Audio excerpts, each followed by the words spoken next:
A partir de este momento y por una hora, Radio Cultura presenta Sendero de Escritores, un programa de la Sociedad Argentina de Escritores, creado por el doctor Antonio Las Heras, conducido por el editor y escritor Daniel Ripoll.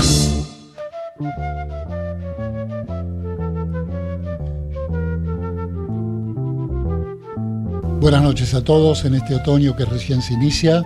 Como ustedes saben, vamos a tener una invitada muy especial en el día de la fecha. Y como ya se habrán dado cuenta en esta nueva temporada de Sendero de Escritores, le solicitamos a cada uno de los invitados que nos contribuyan con una cortina musical y que también nos elijan un tema de su preferencia. Ese tema lo van a escuchar al final y la cortina musical la van a escuchar ahora.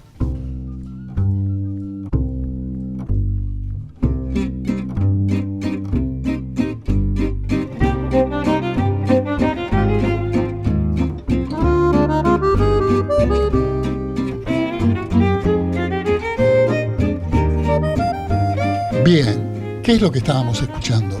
Estábamos escuchando una música que en el propio nombre del grupo se explica de qué se trata, porque la agrupación se llama Pearl Django y es el homenaje, digamos, a Django Reinhardt, quien, no sé si todos lo saben, pero tiene ese estilo tan peculiar para tocar la guitarra, debido a que tuvo un accidente en un incendio, se quemó 3 dedos de su mano, hizo digita solamente con 2, lo cual le dio un sonido muy especial a su guitarra.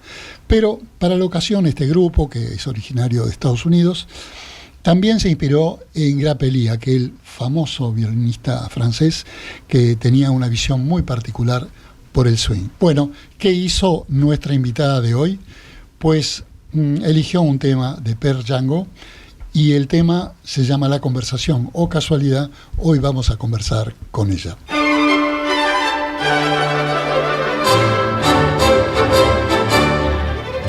Como ustedes saben, me gusta comenzar el programa leyendo escritos que los escritores escribieron sobre sí mismos. En este caso es un texto de Herta Müller, aquella escritora rumana en lengua alemana. Ustedes saben que hubo una emigración, a veces forzada y otras no, de alemanes en Rumania. Y ella formaba parte de esa comunidad. Después de muchos años, ya muy de grande, pudo huir hacia Alemania desde el régimen de Ceausescu. Pero bueno, en su oportunidad le dieron el premio Nobel. Y en ese momento ella, en su discurso de aceptación, hizo un comentario y es el siguiente. ¿Tienes un pañuelo?, me preguntaba cada mañana mi madre en la puerta de casa. Y lo hacía antes de que yo saliera a la calle. Yo no tenía el pañuelo. Y como no lo tenía, regresaba a la habitación y sacaba un pañuelo. No tenía el pañuelo cada mañana porque cada mañana aguardaba la pregunta. Esa pregunta era la prueba de que mi madre me estaba protegiendo por la mañana. La pregunta, ¿tienes un pañuelo?, era una ternura indirecta. Una directa hubiera sido penosa, algo que no existía entre nosotros los campesinos. El amor se disfrazaba de pregunta, solo así podía decirse, a secas, en tono de orden, como las maniobras del trabajo. El hecho de que la voz fuera áspera realzaba incluso la ternura. Solo después yo salía a la calle como si con el pañuelo también estuviera mi madre.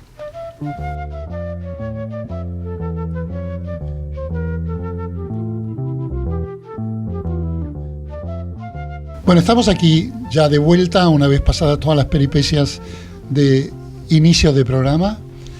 Vamos a cortar a veces las noticias y otras cosas para otorgarnos más tiempo con la presencia de Natalia Cito. ¿Cómo estás, Natalia? ¿Qué tal, Daniel? ¿Cómo estás? Muchas gracias por la invitación. Bueno, gracias a vos por venir a charlar con nosotros, gracias por los libros, por traerte tus libros de respaldo, y entre ellos veo uno de George Steiner. Me lo podés pasar, lo vamos a mostrar a la cámara, claro. Porque creo que es un libro que todos los literatos debieran leer, y me complace muchísimo que lo traigas acá, tal vez como un fetiche, o lo trajiste porque íbamos a hablar del silencio. Bueno, yo suelo andar con libros en general porque me siento más segura. Como se hacía antes. Claro, bueno, sí, yo soy antigua, profundamente antigua. Entonces, no tengo muy buena memoria precisa, digamos. Me suelo acordar, esto tal autor lo decía, y me da mucha bronca cuando quiero traer a la conversación a algún autor y no me acuerdo. Entonces por eso ando con libros y por eso los tengo marcados con papelitos y con muchos subrayados, para traer esas palabras que algunos autores obviamente dicen mejor que yo. Bien, eso me despierta una curiosidad. Y es, ¿qué cosas marcaste para venir al día de hoy? ¿Qué fue lo que te motivó? Bueno, en realidad no es que marco, no marqué para hoy, no suelo marcar cuando voy a conversar, sino que marco cuando leo aquellos lugares a los que quiero volver, a los que sé que voy a volver. Si hay algo que me interesa o me despertó una idea que no tenía antes, me gusta dejarlo marcado porque sé que en algún momento voy a ir, ahí voy a volver. Entonces sabía que te había interesado lo del silencio, y entonces hoy, antes de salir de mi estudio, al que llamo mi madriguera, dije, ¿dónde están los libros del silencio? Porque tengo pilas de libros.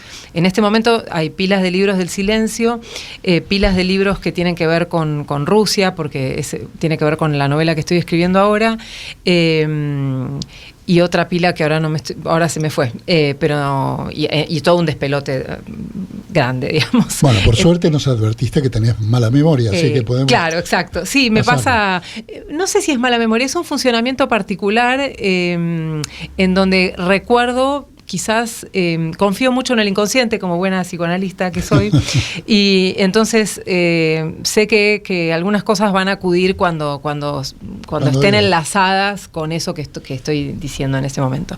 Entonces traje algunos libros que están relacionados con el silencio y que marqué y que estoy usando en los talleres, y bueno, el de Steiner es uno de ellos. Bien, el silencio fue lo que me disparó a mí al ver un artículo tuyo en Clarín, que escribís cada tanto, salen artículos tuyos muy interesantes, y debo confesar que habiendo leído 27 noches, que lo tenemos acá, que es uno de los libros tuyos más exitosos, que está teniendo una larga vida, un largo recorrido. Los libros son en realidad montañas rusas que tienen su momento de esplendor. También la prensa suele darles momentos de resonancia y después quedan como en el catálogo, en la biblioteca y en el boca a boca. Pero 27 noches, que es un libro extraordinario y que va a ser parte de una película, es el libro que yo estuve leyendo sobre vos. Mirá lo que dije, sobre vos, porque realmente está muy protagonizado por vos, pero creo yo, porque tengo ese training, en una actitud casi de periodista, más que de novelista. Y al ir adentrándome en la historia que todos conocemos por arriba, se trata de un caso falso de salud mental, ahora lo podemos sintetizar, tiene como una especie de reel, de película cinematográfica, y veo que también la ha inspirado. ¿Quién es el director de esta película? El director es Daniel Hendler. Ah, bien. Sí. Qué interesante. ¿Y qué es lo que vio él en esta trama de intereses y de salud mental que finalmente, no sé si resultó falsa, porque al final tiene un posfacio este libro? El posfacio es maravilloso porque nos explica a todos, y creo que a vos misma, un poco qué fue toda la trama entre ficción y realidad, donde vos no te mostrás segura si los culpables son culpables y si los que fueron inocentes eran tan inocentes. Y nos dejas a todos un poco en el aire deduciendo. Bueno, en realidad esa era mi intención. Es muy difícil contar una historia que está basada en hechos reales y atribuirse como la facultad de, no sé, de juzgar, ¿no? Y decir, bueno, de este lado están los que tienen razón y de este lado no. Yo sé que las tramas familiares son sumamente complejas y que en general, cuando algunas cosas en la familia se hacen visibles, como un hecho de violencia o situaciones como las que cuenta el libro, eso tiene una larga madeja de raíces que van muy, muy, muy atrás. Entonces, el desafío cuando yo escribí 27 noches era justamente mantener poner a disposición del lector esa complejidad y que en todo caso cada uno, después de ponerse en los diferentes lugares, pueda emitir su propio juicio, ¿no? Yo no quería un libro simple. No me interesan a mí como lectora los libros simples ni las películas simples en donde rápidamente sé quiénes son los buenos y quiénes son los malos. En general no me atraen mucho, o ya no me atraen mucho, quizás cuando era más chica sí. Entonces, bueno, quería que se vea lo complejo que es, que si uno se pone del lado de las hijas, en este caso, que es una historia, cuento para quienes no saben, 27 noches narra la historia de una mujer de 88 años, de una familia millonaria, que a los 88 tiene un novio de 63 y anda bastante de fiesta y suelta de bolsillo. De fiesta había estado casi buena parte de su vida, no toda su vida, pero buena parte de su vida. Y bueno, y ahí empieza a estar como demasiado suelta de bolsillo y las hijas se empiezan a preocupar y ahí empieza todo un raíz, digamos, de las hijas consultando a diferentes médicos, psiquiatras, neurólogos y demás, hasta que dan con un neurólogo que es el que da el diagnóstico de demencia frontotemporal. Así es. Todos los personajes, aclaremos, son reales, tienen los nombres cambiados y algunos de ellos son personalidades muy notorias de la política y del empresariado argentino. Así que es un libro además muy valiente, y valiente porque, creo yo, porque trabaja con la verdad, pero hay un protagonista más en todo esto y suele haberlo en todas estas tramas relacionadas con esto, que es el periodismo. Recuerdo que en el libro vos transcribís, no sé si fue real o ficción, un título que ya condicionaba el juicio que podría tener el público cuando dicen millonaria internada por sus hijas. En ese hecho de haber puesto el acento en no que dos hijas internaron a una madre, sino que internaron a una millonaria, ya estaban como haciendo la trama de la trama, ¿no? Te daban dando alicientes para que pensaras en una dirección. Y eso ocurre muchas veces cuando se dice, y bueno, la gente ya lo juzgó, ya está condenado. Y en este caso, que donde la protagonista era absolutamente inocente y que además después de sus 88 años creo que vivió como 10 o 12 más, ¿verdad? Una mujer murió a los 104. A los 104, qué maravilla. Encarnada por una vitalidad que yo creo que, como en muchos otros casos, parte del espíritu creativo que tenía, tanto porque pintaba, ¿verdad? Sí. Tanto para pintar como para ver arte, adquirirlo o disfrutarlo. Me parece que esa relación con el arte le despertó también su secreta vitalidad después de ser madre, esposa y figurante de una clase social alta que gastaba mucho dinero. Pero la participación del periodismo, dado que vos hacés periodismo en esto, hacés un periodismo de investigación literario, una especie de literatura que en nuestro país utilizó mucho Rodolfo Walsh, por ejemplo, y en Estados Unidos también fue bastante habitual. Te compromete con los dos lados, pero también creo advertir que hay una crítica tuya en el tratamiento de los medios sobre el caso puntual. Bueno, sí. pescaste ahí, quizás es de las lecturas, digamos, menos frecuentes, ¿no? Como que en general cuando me han hablado de este libro me han hablado más de las cosas como de los trazos más gruesos, pero es verdad que está eso. Y es mi defecto, verlo por el lado de la comunicación. Me alegra mucho, porque es interesante poder hablar de estas cosas también de los libros. Sí, yo tuve que hacer un paso por el periodismo para escribir este libro. Cuando yo lo empecé a escribir, yo venía de escribir Rara, que fue mi primera novela, y es una novela escrita con material autobiográfico. Y había empezado a tomar notas y tenía algunos capítulos de lo que después fue mi segunda novela, pero tercera en el orden cronológico, que también era con material autobiográfico. Esta novela implicaba una modalidad completamente diferente y tenía que ver con lo que se llama periodismo narrativo, que es, entrevistar, hacer una investigación y sobre eso escribir. En una primera versión, en una primera idea de edición, el libro iba a ser publicado con los nombres reales, iba a ser más una crónica periodística. Después los avatares de los nombres... ¿Te advirtieron que no leyeras? No, sí, bueno, hubo alguna cosa, pero no. Después el libro se bajó, digamos, por otras razones, por decisiones editoriales, qué sé yo, que tienen que ver con otras cosas, supongo. Y cuando Galerna se interesó en el libro y decidieron publicarlo, la oferta de ellos fue, ok, pero como novela basada en hechos reales. Entonces hice todo, o sea, tuve que partir desde venir de escribir con material autobiográfico, tuve que pasar por el periodismo puro, digamos, periodismo narrativo, y después volver a la ficción. Es decir, tomar ese material que yo había escrito como material periodístico y nutrirme de mis propias herramientas de la novela para transformarlo en una novela. No obstante, las licencias narrativas que me tomé fueron pocas, porque a mí me interesaba que siguiera basado en hechos reales, ¿no? Y me interesaba eso, no crear mucho más, no ir mucho más allá de la realidad.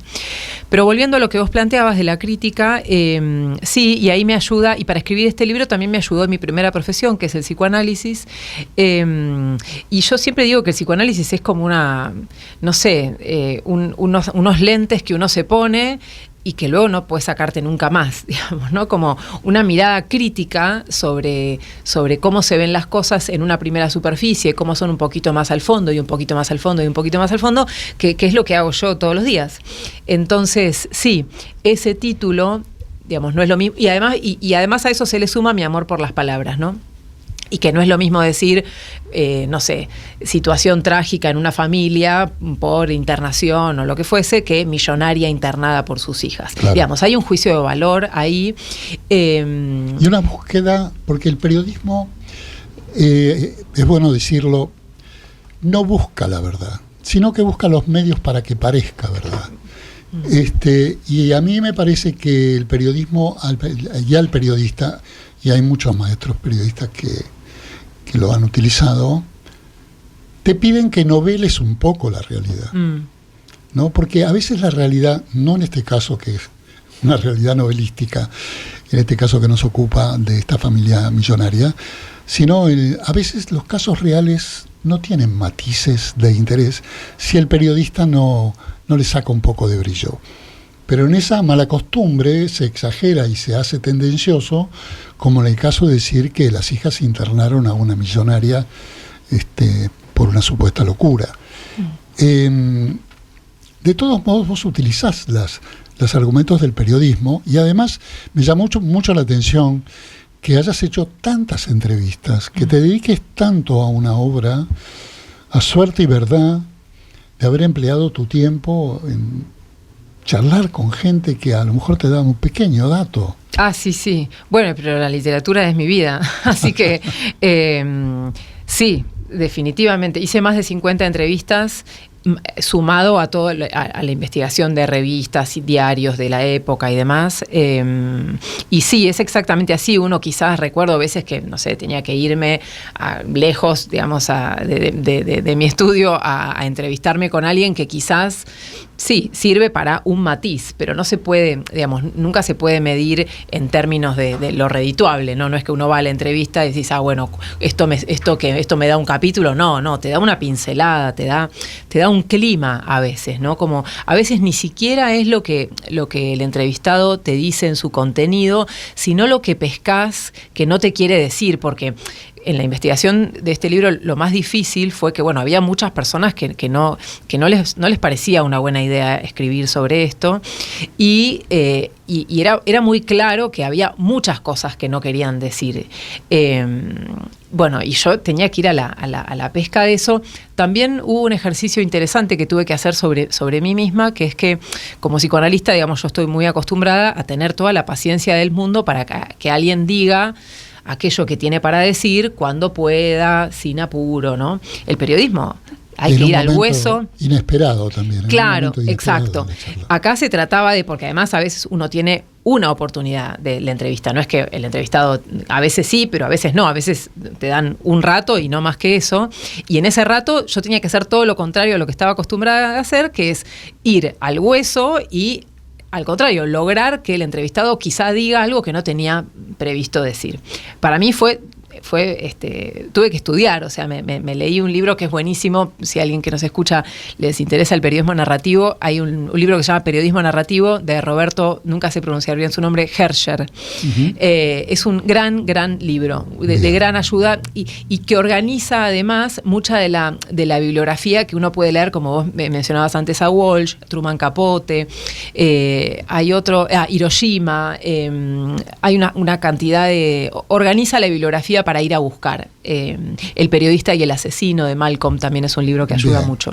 Me llamó la atención esto de ir a pescar y de que a veces lo que no te dicen es lo que te sirve, lo que no te terminan de decir es lo que te sirve para la trama, y que quizás tenga que ver con el silencio, como en la música, ¿no?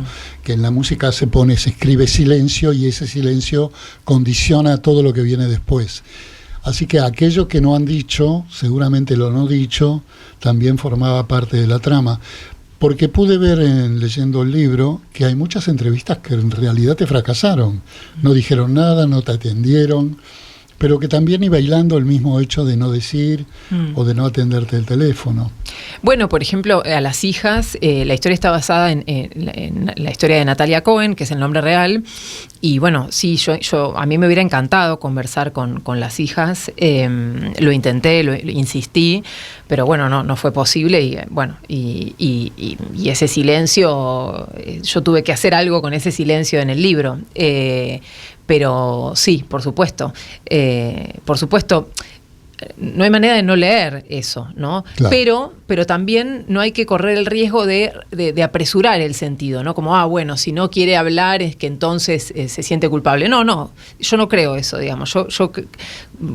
Para mí hay muchas otras hipótesis posibles, digamos. Bueno, que son cosas que hacen generalmente los guionistas de Hollywood y algunos novelistas, que te dan pistas falsas para... que vos supongas algo que luego vos generosamente le vas a decir que no era así. ¿No? Son trampas que se suelen hacer en literatura y muchísimo en cine para distraerte del objetivo principal. Vamos a aprovechar que hablaste del silencio justamente para hacer un break y volver luego sí sobre el silencio.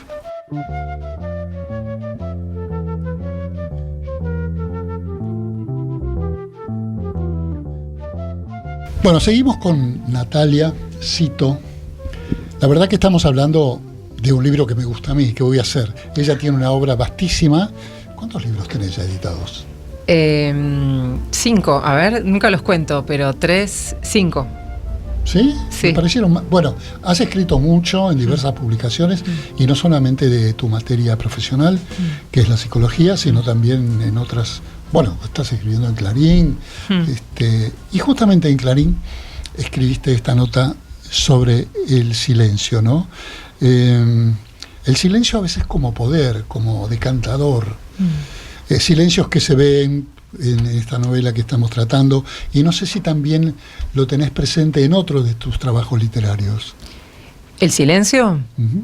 Me haces pensar, mira, eso no lo había pensado. Sí, definitivamente sí. Ahora de pronto se me vino, de hecho, mi novela que se llama Voz, Uno de los títulos provisionales que tuvo fue Silencio. Sí. Después, bueno, cosas del recorrido de las novelas, pero sí, se llamó Silencio porque la trama es una trama familiar y es una trama en la que justamente se habla de palabras que no se pueden decir, ¿no? De eso no se habla. Claro, bueno, el padre está enfermo, tiene leucemia y él pide expresamente: si tengo cáncer, no lo quiero saber. Estuve leyendo por ahí. Ajá. Sí. El silencio, a mí antes cuando hablabas del periodismo decías esto de pensar en una dirección, ¿no? Y si hay algo que a mí me interesa y creo y lo trato de hacer usando los recursos del psicoanálisis y también de la literatura, me interesa mucho el pensamiento crítico, me interesa mucho transmitir las posibilidades del pensamiento crítico y pensar y ver si se puede invitar a pensar en otra dirección, ¿no? Entonces, me parece que, para dar como un contexto de cómo llegué al silencio y por qué me interesa por muchas razones, pero una es que me parece que vivimos en una época en la que estamos muy atormentados por palabras, ¿no? Yo cuando entro, no sé, tengo en la pantalla y leo, porque leo Twitter como todo el mundo, porque me interesa y porque me informo también ahí, pero muchas veces tengo la sensación de que es como si fuesen un montón de personas todas gritando al mismo tiempo, ¿no? Y ni siquiera algunas diciendo cosas interesantes a las que uno no puede escuchar y algunas no, pero como grito. Y es como, y pareciera que sí, que hay que hablar, que vivimos en una época en la que hay que expedirse, ¿no? Hay que decir, ¿no? Y hay gente que hasta es como criticada porque, pasó tal cosa y no puso en las redes que la repudiaba o que no la repudiaba, claro, o que estaba a favor o en contra. Entonces, esa fue una de las vías por las que llegué a decir, bueno, pero ¿por qué? O sea, ¿qué hay? ¿Qué hay en las palabras? Y si pensamos en las palabras, ¿cómo no pensar en el silencio, que son en definitiva dos caras del mismo asunto, ¿no? Porque hay algo lindo que dice Maurice Blanchot, que es que para que haya silencio hay que hablar, ¿no? Y esa combinación entre poder ubicar las palabras en su lugar, darles el suficiente peso y también después confiar en que fueron dichas, ¿no? Porque el silencio es ese lugar en donde uno necesita un poco de calma también para pensar, ¿no? Como, bueno, a ver, viste que a veces uno dice, a ver, ¿qué me dijo? ¿No? Como, ¿o qué dije? Sí, en realidad lo que me inspira todo esto es imaginarme una habitación cartesiana o a Descartes adentro de su habitación, diciendo, bueno, acá estoy solo, no tengo a nadie con quien hablar y voy a pensar todo de nuevo. Es decir, el desafío de utilizar las palabras propias relacionadas con lo que uno siente, solamente con lo que uno siente, y no con ese barullo de palabras que es el ruido de antisilencio que hay en los medios, en las redes, y que a veces no sabemos si estamos pensando a través de las palabras para hablar o estamos acomodando fichas de frases en una especie de dominó donde quedamos bien con nosotros, con los demás, y para que no nos pase nada. Y cuando vos me decís que el silencio te puede llegar a lugares desconocidos, yo le desafío a cualquiera que no piense en el silencio que ocurre cuando está con 3 o 4 personas en un ascensor y se vuelve como una cosa molesta. Y a veces uno mismo o los demás dicen cualquier estupidez para romper ese silencio que es muy difícil de bancarse. Bueno, pero en ese punto yo me pregunto, ¿por qué confiamos tanto más en la palabra? Es decir, ¿por qué nos da la sensación de que si decimos una estupidez como qué calor que hace o qué frío, no sé qué, ahí hacemos más pie que al no decir nada? ¿Por qué? ¿Por qué? No lo sé. Esa sería la pregunta, porque todos se inquietan adentro de un ascensor sin hablar. Claro, pero por eso, pero se inquietan y ¿qué nos falta? En ese momento. No sé, nos falta a todos de todo, seguramente, pero ¿por qué confiamos? ¿Por qué genera esa sensación de seguridad el decir algo? No sé, si son palabras vacías. No sé, quizás soy un poco extremista con estas ideas, pero... Me llevo el silencio, voy a ser más extremo, pero para adentro. Estamos hablando entre gente que yo por lo menos confieso he vivido toda mi vida de las palabras, y supongo que vos también. Uh-huh. En tu caso, además de escuchar las palabras, ¿no? Claro. Pero a veces creo que es glorioso el silencio en una pareja. Uh-huh. Es decir, estar en silencio con la pareja, y en el silencio de acción también, me parece que es una síntesis de lo que por ahí siente una pareja, ¿no? Que no hace falta, a lo mejor, expresar cosas, a pesar de que, y volviendo a la pareja, a veces terminamos en titulares remanidos, como yo te decía, fichitas de palabras que se van intercambiando para quedarnos tranquilos y que la otra parte también se quede tranquila, en ese intercambio de clichés. Y a veces el silencio conecta tanto como las palabras, por eso me fui a lo cartesiano, de renombrar al mundo nuevamente. Sí, tanto o más a veces, ¿no? Poder confiar en la presencia. Bueno, uno está ahí, quizás no hace falta, porque además tampoco la palabra es garantía, ¿no? Es decir, si esa pareja que no puede, que otra, ¿no? Que no puede estar en silencio y se la pasa hablando pavadas, no necesariamente está mejor que la otra, es decir. Nunca la palabra es garantía. Esto no. de que te doy mi palabra es bastante bueno, sospechoso. pero eso se cultiva, ¿no? También, ¿no? Las palabras tienen que, si uno las puede hacer valer o las puede usar como monedas de cambio baratas. ¿Me permitís que me remita, a propósito de lo que estamos hablando, al libro 27 noches, que lo acabo de recordar? Sara, que es la protagonista, sí. Sara con H. Sí, porque tiene un silencio. Esa H bueno. Tiene esa razón. Antes vos me preguntabas si no lo... Pero ahora sí.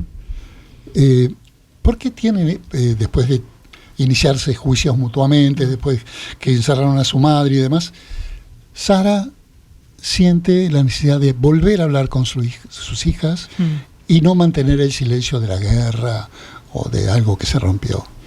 Esa incomodidad de falta de comunicación, ¿con qué tiene que ver?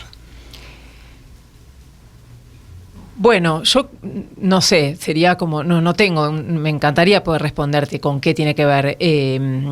A mí me parece que entre ellas, tomando como desde esta perspectiva, ¿no? Del silencio, hubo a lo largo de quizá toda la vida de ellas, de las hijas sobre todo, mucho silencio, es decir, mucha distancia.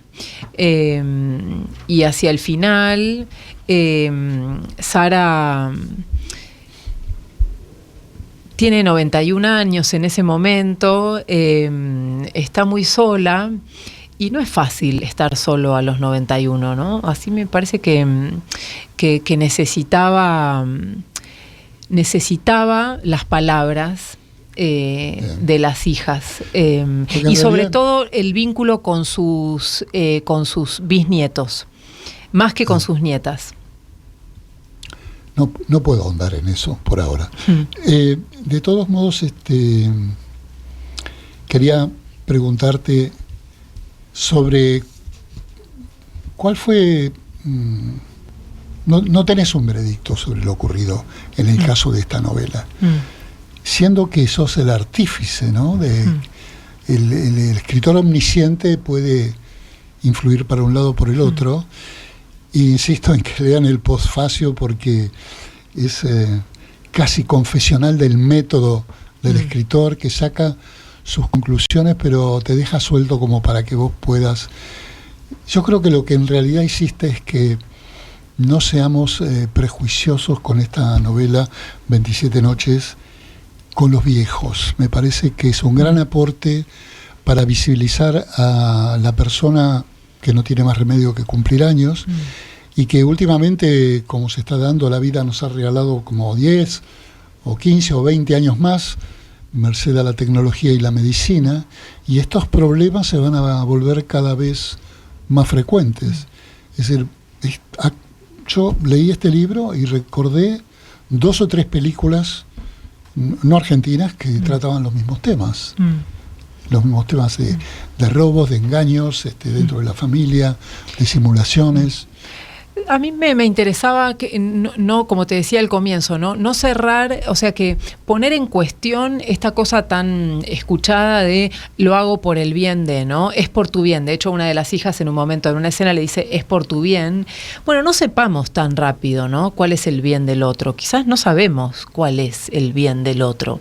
Entonces, a mí me interesaba eso, dejarlo, poner unos signos de interrogación, ¿no? Como al menos como un compás de espera, porque también yo hice el ejercicio y me puse en el lugar de las hijas y dije, bueno, tampoco es tan fácil, ¿no? Que tu mamá esté con personas alrededor, que uno tiene elementos para sospechar que están por interés, ella está suelta de bolsillo, suelta cheques de $50.000, digamos, no un poquito. Sobre todo teniendo entendido que las hijas reales también eran millonarias. No, sí, por supuesto, no toda la familia. Esperando su plata. No, por supuesto que no. Pero aún así, bueno, hay que estar, qué sé yo, ¿no? Por amor, digamos, ¿no? Bueno, no lo sé.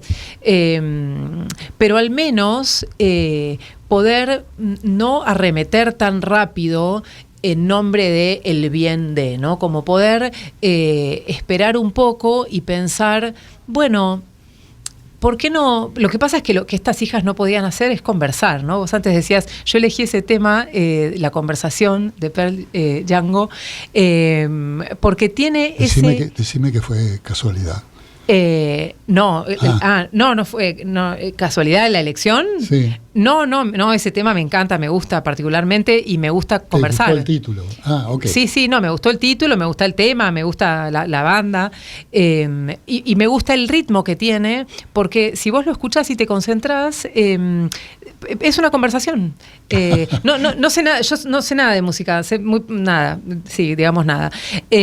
No sé si además técnicamente los instrumentos conversan, pero si te concentras es una conversación.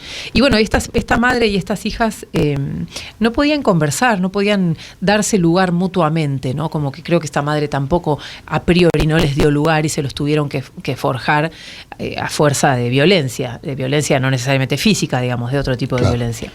Vamos a hacer un paréntesis para pasar algunas informaciones de este programa y de, como ustedes saben, la Sociedad Argentina de Escritores, que es quien lo soporta y auspicia. Volvemos nuevamente con Natalia Cito.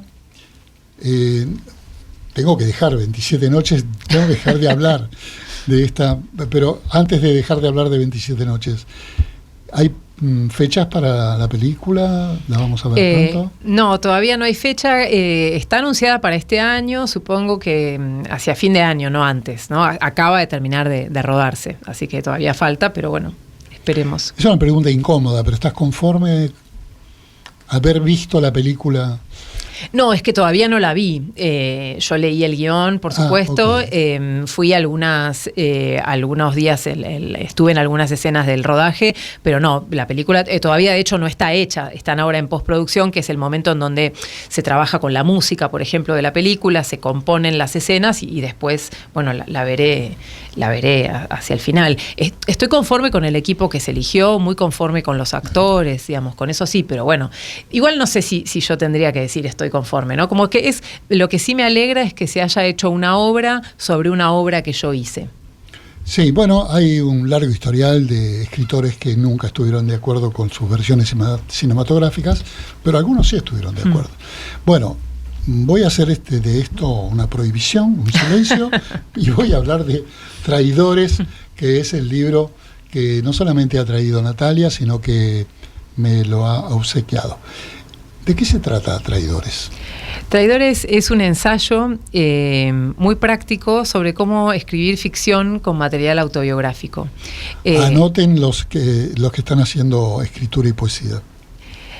Yo tengo una posición fiel a lo que te decía hace un rato, de la intención de a veces pensar en otro sentido, bastante crítica con la escritura autobiográfica, Aun cuando hay 2 novelas mías publicadas y una tercera terminada, aún inédita, escrita con material autobiográfico, pero vivimos en esta época del auge del yo y todo el mundo cuenta y demás, y a mí me da temor, y además hasta tiene un nombre, ¿no? Le llamamos autoficción a ese tipo de literatura que se escribe con material autobiográfico.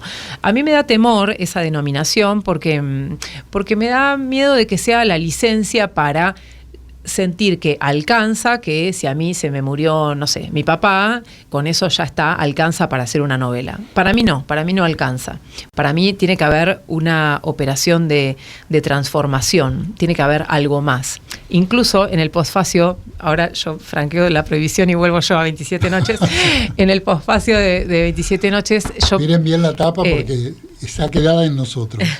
Traté de formalizar esto que digo y lo ubiqué ahí, ¿no? Porque yo me preguntaba, bueno, ¿por qué escribir una historia? ¿Por qué uno decide escribir un libro?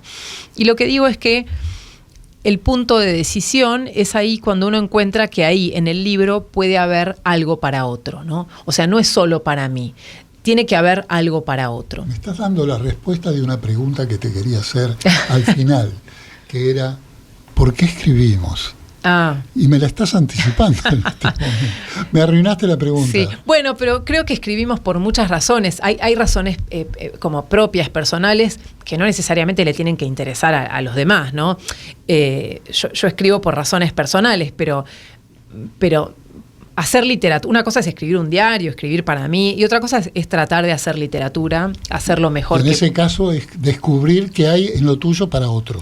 Sí. Como experiencia, como... Sí, pero fenómeno. No en el sentido de, voy a escribir para que a los otros que les pasó se sientan identificados. No. Esa tiene que ver con la pequeña operación de transformación que convierte un material en bruto en algo artístico, ¿no? Y ahí intervienen las formas en las que uno busca la belleza, en donde uno está dispuesto, por ejemplo, a que si en la escena de la realidad era una familia, no sé, con 2 hermanos, bueno, para la ficción es mejor que sean 3 hermanos, bueno, hay que poner 3 hermanos y no 2, o a la inversa, ¿no? Como hacer esas transformaciones que tienen que ver con las necesidades de la novela, del cuento, de lo que sea que uno esté escribiendo, y no ya con la fidelidad que uno podría tener a su propia historia. Claro, sería el caso de, vamos a poner, Isabel la Católica casándose con Fernando de Aragón. Uh-huh. Se casan y es el hecho, pueden surgir muchas novelas o historias. Pero si decimos que Isabel la Católica se casó con Fernando pero no lo amaba, tenemos una trama. Y me parece que a veces descubrir para otros la trama ni que hablar para el escritor, pero para que otros hagan como sus ficciones de la lectura, porque digamos que la lectura, la novela y aún la poesía es una cuestión de fe. Las palabras. Ni de cuento el teatro, que vos hiciste teatro también. Sí. Es decir, hay que autoeliminar la idea que uno tiene para creer que esa persona que está ahí disfrazada de gaucho es un gaucho. Es una cuestión de fe. Todo esto es una cuestión de fe. Porque si no puede resultar hasta cómico. Si no, los escritos tendrían que ser solamente veraces, los relatos de historia o las épicas de la primera literatura. Pero hacemos eso todo el tiempo también, claro. ¿No? Hacemos eso todo el tiempo. ¿Sin escribir entre las personas? Y si todos vivimos, nos creamos una ficción, ¿no? O sea, uno se cree, qué sé yo, lo que es, y andás por la vida así, y a veces estás en un lugar determinado y te decís, ¿qué estoy haciendo yo acá? Bueno, ahí es cuando te tambalea la ficción. Claro, pero mientras te la crees, incluso para eso están los rituales. Por ejemplo, no sé, si vas al médico y está el escritorio, la camilla, el médico está con el guardapolvo blanco. Y bueno, ¿para qué son todas esas cosas? Y bueno, un poco son como los elementos que sostienen la ficción. Entonces uno asume que se pone ahí en disposición de que el médico es el que tiene algún saber que a uno lo puede ayudar. Si tiene el guardapolvo blanco, uno dice, bueno, o sea, está acá en calidad de médico y no en calidad de hombre o de mujer. Cosas, ¿no?, que nos permiten sostenernos. Realmente es difícil la literatura, bien pensada, bien llevada y bien leída.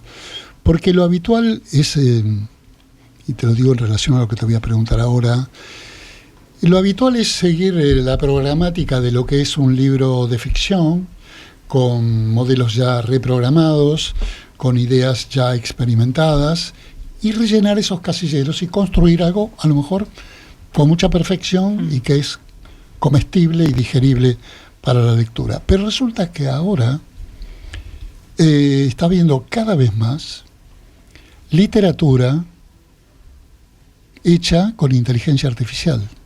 Y los editores, obviamente, están recurriendo a la inteligencia artificial para hacer los libros que ellos, que son los conocedores del mercado, comienzan a digitar. Antes digitaban a autores, diciendo, escribime esto, sácale aquello, ponele este título, ese no va.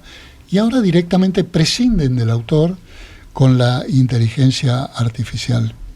¿Cómo ves esta novedad? No quiero decir ni que es una invasión, no quiero ni hablar ni bien ni mal.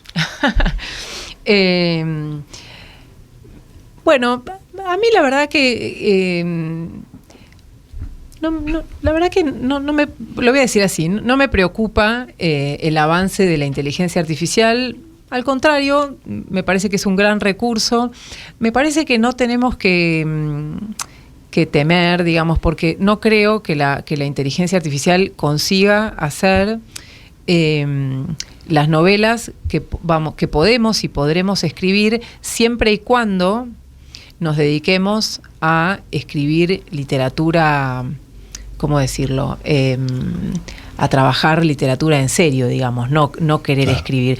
Porque hay algo que es irreproducible y que además es diferente entre todos nosotros, que es la forma en la que organizamos las palabras. Es decir, nosotros, ahora si los dos nos pusiéramos a escribir un cuento y nos dicen, bueno, escriban un cuento sobre dos personas que están en una radio, haríamos cuentos muy diferentes, no solamente por el contenido, sino por la forma en la que editamos, en la que nuestra sintaxis es diferente. Claro. Entonces, si cada vez trabajamos más hondo con eso y usando, yo digo en Traidores, que una de las cosas que hay que hacer para escribir es usar todo aquello que en la vida nos empeñamos en esconder, ¿no? Todo eso que uno no... Lo que permanece en silencio. Sí, lo que está ahí al fondo, ¿no? Y eso, la inteligencia artificial me parece que no lo tiene ni lo tendrá, porque justamente se basa en generalidades. Es decir, se nutre de muchos textos y establece generalidades, ¿no? Entonces, muchas veces las personas ponen la y después ponen casa y después ponen linda, por ejemplo, ¿no? Y entonces, bueno, eso sí lo puede escribir. O sea, sí, lugares comunes muchísimos. Ahora, justamente los que escribimos lo que tenemos que hacer es combatir los lugares comunes, ¿no? Y por eso hay que estar atento a la época, ¿no? Porque quizás una frase que no era un lugar común hace 50 años, sí lo es ahora. Yo, por ejemplo, me enojo bastante con las frases, viste, que se ponen de moda, no sé, sos todo lo que está bien, qué sé yo, ese tipo de cosas a mí me irritan profundamente.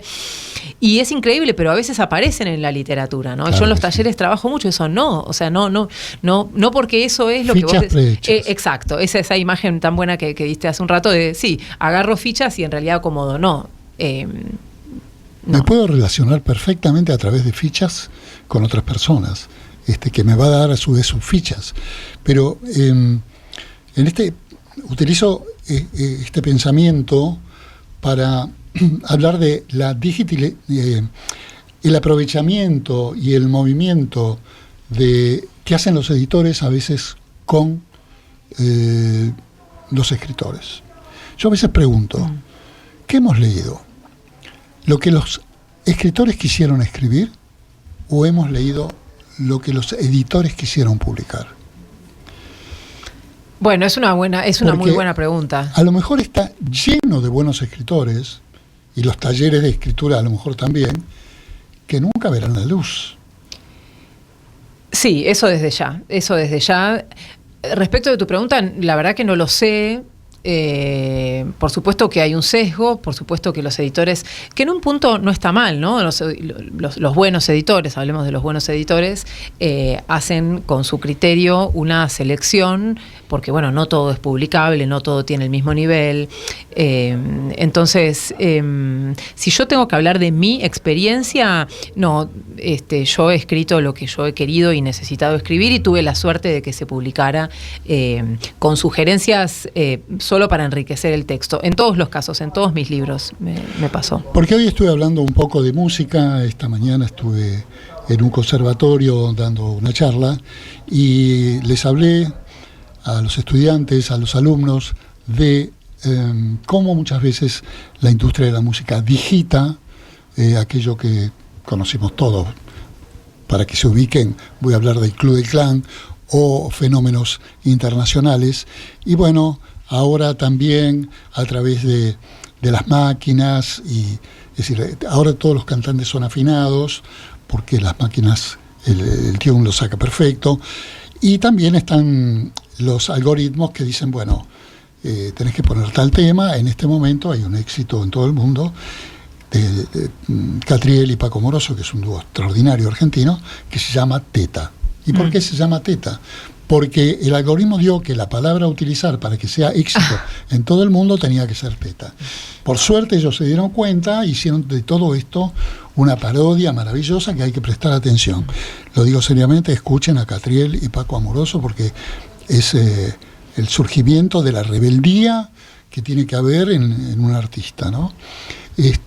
Y bueno, con los libros muchas veces pasa lo mismo. Hay zonas, áreas, mesas de libros en las grandes librerías que nos inducen a leer y comprar ciertas cosas. Por suerte veo que tu producción, que me dijiste 5 y a mí no sé por qué me da sensación de que mucha más, vamos empatados en esto, es un poco diversa entre sí, ¿no? Un libro de cuentos que volviste a editar ahora. Sí. ¿Agua del mismo caño? Sí, a 10 años de... Mi primer libro, fue mi primer libro. En el 2014 yo publiqué por primera vez un libro, digamos, ¿no? Había publicado algunas cosas antes, que era un libro de cuentos, Agua del mismo caño. Y la editorial Enero, el año pasado, a 10 años de su publicación, me propuso volverlo a publicar. Y para mí fue como una revolución, porque yo tenía ese libro ahí como...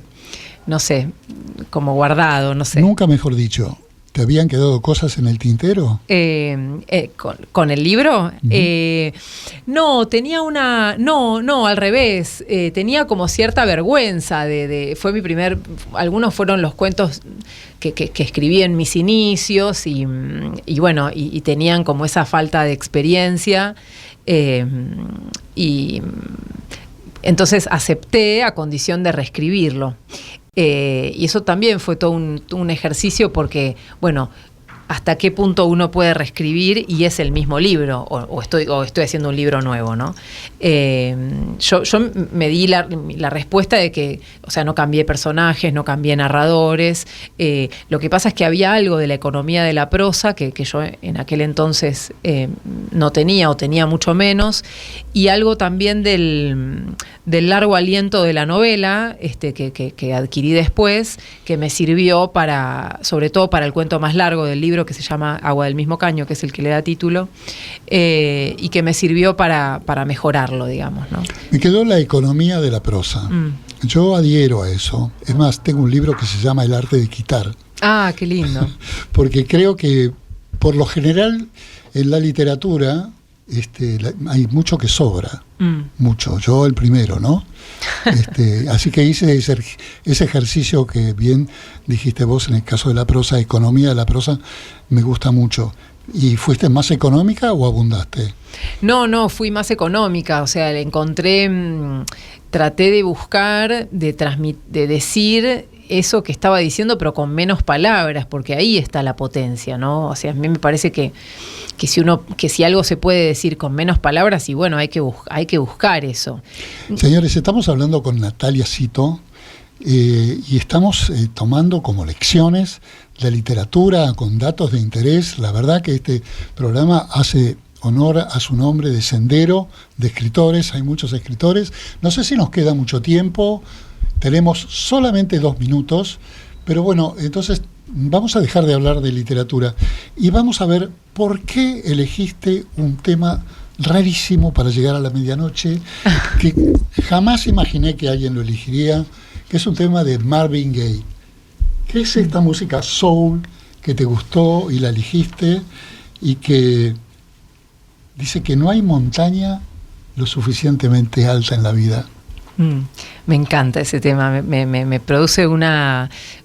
si estoy sentada o me obliga a pararme o me genera una sensación física muy potente. Es que creo eso. Creo eso sabiendo de que sí hay montañas muy altas, pero vivimos de ilusiones también. Entonces me gusta creer, sobre todo cuando escribo, que no hay montaña lo suficientemente alta para mí. Bien. ¿Y esto estás encarando en tu nueva novela autobiográfica o autoficción? Ese tema tiene que ver con la novela que ya está terminada en realidad, que es la que cierra la trilogía sobre duelo, que está compuesta por Rara, que fue mi primera novela, Vos, que fue esa que te conté que se llamaba Silencio, sí. Y esta tercera que cierra esa trilogía sobre duelo.